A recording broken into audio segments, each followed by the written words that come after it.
So many movies make it to cinema screens that will have you asking who the hell greenlit this crap? Every movie that you see in cinemas has been pitched, written, and passed through the production conveyor belts by a fleet of money-hungry executives. And when a real dud does make it through, you do have to wonder what those in power were honestly thinking, or smoking. In the case of these 9 potential movie sequels, however, they actually sounded like a lot of fun. They were all pitched in some form, but sadly never got off the ground due to a multitude of reasons, be it budget, cast availability, or the mere lack of fickle studio interest. Studios have robbed fans of some potentially incredible sequels here, from follow-ups to effects-heavy cult classics, to showdowns between classic genre movie icons, and new movies so mind-bogglingly weird and creative they should have been given the go-ahead for sheer curiosity's sake. So with all that in mind, you are watching What Culture. I am Gareth, and here are 9 awesome movie sequels that were stupidly scrapped. Number 9, Brennan and Dale plan their retirement, Step Brothers 2. Will Ferrell eventually revealed the hilarious premise for a long-planned Step Brothers sequel, where Ferrell and John C. Reilly's characters would follow their parents into a retirement community and try to convince them that they've also earned the right to retire. Because of course they did. It's an hilarious, easily understood setup that is different enough from the original, while still giving all involved plenty of room to carve out a movie similar in tone to it. Sounded like a blast, really. But Ferrell would ultimately confirm in 2017 that all plans for the movie were off the table. And while this premise could at least be picked up again at some point, it doesn't really seem like Ferrell or writer-director Adam McKay are that eager to get it going. Boo. Number 8, Shawn takes on vampires, From Dusk Till Shawn. Simon Pegg noted in 2017 that he once pitched a Shaun of the Dead sequel to director Edgar Wright, and though he admitted that it was an alcohol-fueled pitch solely in jest, that did not stop fans enthusiastically endorsing it. The basic setup was that it would follow a similar formula to the first movie, but this time with vampires. And Pegg was actually into the idea enough to write a treatment for Wright. I mean, Shaun of the Dead, but with vampires. Why the hell not? Pegg and Wright both keep themselves rather busy though, and considering how meticulously Wright assembles his chosen projects, it is hard to imagine him really going all in on this. And again, Pegg conceived the idea half-jokingly, which is probably enough for Wright not to go anywhere near it in reality. If we listen to every single idea that our drunk mate told us, just imagine the chaos. It'd be fun chaos, but it'd still be chaos. As Nick Frost would say, I guess. Shame. What movie do you desperately want to see a sequel for, folks? You let me know in the comment section down below. Number 7, Freddy vs. Jason vs. Ash. Because why just have 2 horror icons beating the snot out of each other when you can have 3, right? So the concept of Ash turning Freddy vs. Jason into a triple threat match was first floated around shortly after the original's 2003 release, with Bruce Campbell seemingly game to join the fray.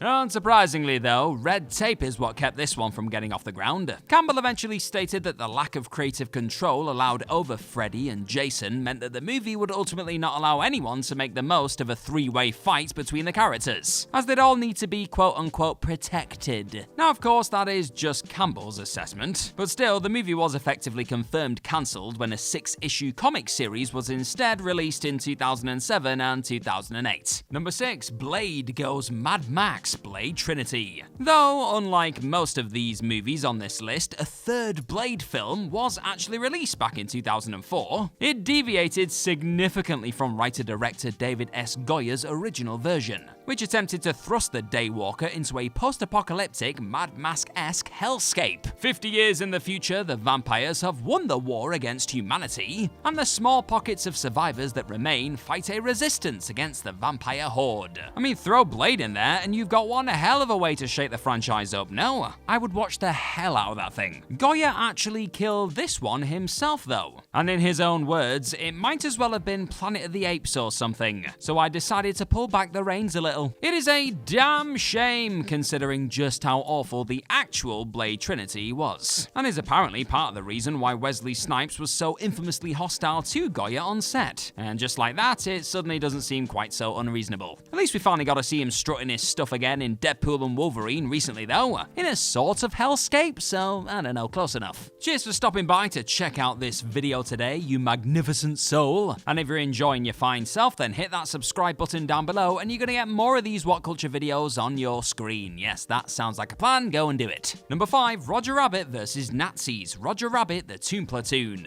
It stands to reason that a film as nutty as Who Framed Roger Rabbit deserves an equally bonkers sequel. And Robert Zemeckis sure had that in mind when he planned to make Roger Rabbit the Toon Platoon, folks. Set in 1941, the film would follow Roger as he traveled the US in search of his mother, met the future Jessica Rabbit, and when she was kidnapped and forced to read Nazi propaganda, headed to Nazi-occupied Europe with his Toon Platoon to rescue her. And if that wasn't mental enough for you, he triumphantly returns home at the end to be greeted by his father, who is revealed to be none other than Bugs Bunny. Mind equals blown. However, Steven Spielberg bailed from the project when he felt he couldn't really satirize Nazis after making Schindler's List. And by 1997, most of the sequel's best ideas had sadly been written out. Zemeckis was still at some point trying to get a sequel made, complete with a digital Bob Hoskins, but Disney didn't seem much interested, to be honest, and it'd clearly be miles away from that incredible original vision anyway. Number 4, Nikolai Rising, Eastern Promises 2. After David Cronenberg's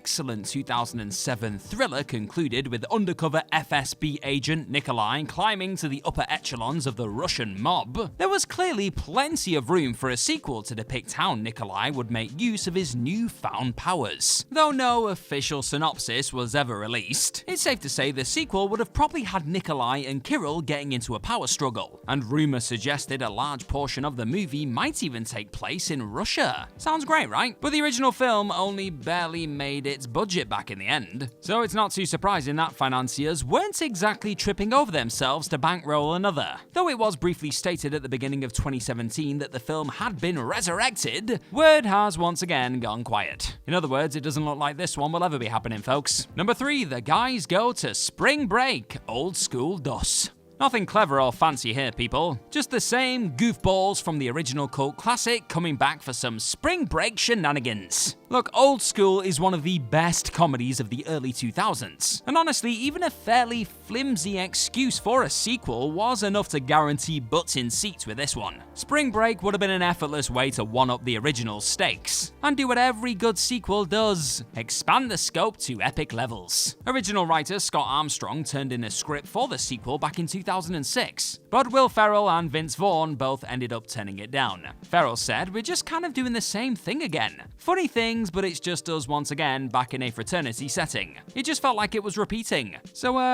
how about that Daddy's Home 2, eh, Will? Too good for an Old School sequel, I'm not bitter at all." Number 2, Jump Street / Men in Black crossover, Men in Black 23. After 22 Jump Street was a smash at the box office, a third film was quickly confirmed. But the Sony Pictures hack of 2014 revealed that Sony were in fact planning a crossover sequel with the Men in Black franchise, entitled MIB 23. Jonah Hill, Channing Tatum, and aliens? Hell yeah! With the brilliant Phil Lord and Chris Miller set to pen the script, how could you not be excited about something so terrifically stupid like this? I'm getting excited just thinking about it, don't get rude. Jonah Hill ultimately stated that the movie had stalled and probably would not get made though, in part because of the legal red tape involved with the Men in Black franchise, and the difficulty of keeping the movie meta when it's effectively attaching itself to a giant cinematic enterprise like MIB. Even so, Lord and Miller probably could have made it work, right? So this is a huge damn shame in my opinion. Tatum did at least note this year that he still wants to do the third film with Hill. So maybe there's hope, I gotta believe. Number 1, Weaponized Sharks, Deep Blue Sea 2. Back in 2008, Warner Bros. Was planning to release a sequel to the hit shark movie Deep Blue Sea, which would have seen Wild Things 2 and Mega Shark vs. Giant Octopus director Jack Perez helming a movie which saw a group of Navy SEALs taking on weaponized sharks, which have been surgically kitted out with machine guns, torpedoes, and other weapons. Just what? It's a logline clearly co-authored by, well, cocaine, and one can only dream about how ludicrously entertaining this could have really been with the right tone. Perez himself described it as Predator with sharks. I would be so here for this movie. Though a few Deep Blue Sea sequels were eventually thrown into the water, their premises were much tamer than Perez's hilarious concept. As for Perez's version, he did talk about his movie being tough to execute on the sub $5 million budget Warner Bros. Gave him, so that may have factored into it never getting off the ground. What a loss for humanity, eh?